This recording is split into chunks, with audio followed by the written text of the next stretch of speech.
அனைவருக்கும் வணக்கம். இந்த வீடியோவில் என்ன பார்க்க போனால் மீனராசிக்காரங்களோட ஆடி மாத ராசி பலனை பற்றி தான் பார்க்க போகிறோம். 2026ஆம் ஆண்டு ஆடி மாதத்தில் வந்து மீனராசிக்காரர்களுக்கு பொதுவாக தசாபுக்தி மற்றும் கோசர நிலை அடிப்படையிலான ராசி பலன்களை பற்றி பார்க்கலாம். இந்த மாதத்தையும் உங்கள் ராசினால் குரு பகவான் வந்து 5ஆம் வீட்டை வந்து உச்சம் பெற்று சஞ்சரிப்பதும் பூர்வ புண்ணிய ஸ்தானம் வலுவடைவதும் உங்களுக்கு பெரும் சாதகமாக அமையும்.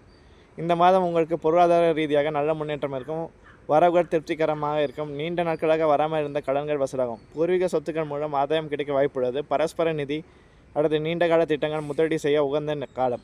வேலையில் இருந்த சுமை மற்றும் மன அழுத்தம் குறையும். மேலதிகாரிகளின் ஆதரவும் சக ஊழியர்களின் ஒத்துழைப்பும் கிடைக்கும். சிலருக்கு எதிர்பாராத இடமாற்றம் அல்லது பதவி உயர்வு கிடைக்க வாய்ப்புள்ளது. புதிய தொழில் தொடங்க அல்லது வியாபாரத்தை விரிவாக்கம் செய்ய நினைப்பவர்களுக்கு இந்த மாதம் சாதகமாக அமையும். கூட்டுத்தொழில் நல்ல லாபம் கிடைக்கும். வாடிக்கையாளரின் எண்ணிக்கை அதிகரிக்கும். குடும்பத்தில் சுப காரியங்கள் தடையின்றி நடக்கும். கணவன் மனைவி இடையே ஒற்றுமை பலப்படும். பிள்ளைகளின் கல்வி மற்றும் முன்னேற்றம் மகிழ்ச்சியாக தரும். வீட்டில் சுப நிகழ்ச்சிகள் ஆன்மீக பயணங்கள் போன்றவற்றுக்கு திட்டமிடுவீர்கள். உறவுகள் மத்தியில் உங்களுக்கான மரியாதை அந்தஸ்து உயரும்.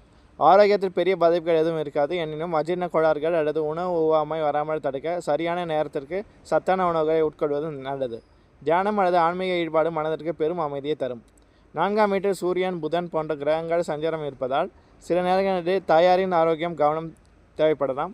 வண்டி வாகனங்களில் செல்லும்போது சற்று நிதானம் அவசியம். தேவையற்ற அலைச்சல்களை தவிர்ப்பது நல்லது. இது பரிகாரம் என்னென்னா வியாழக்கிழமை தட்சிணாமூர்த்திக்கு மஞ்சள் நிற மலர்களை அர்ச்சனை செய்து வழிபடுவது மேலும் நன்மையை தரும். குலதெய்வ வழிபாடு மற்றும் ஆடி வெள்ளிக்கிழமை அம்மன் வழிபாடு செய்வது தடைகளை நீக்கி வெற்றியை தரும். நன்றி.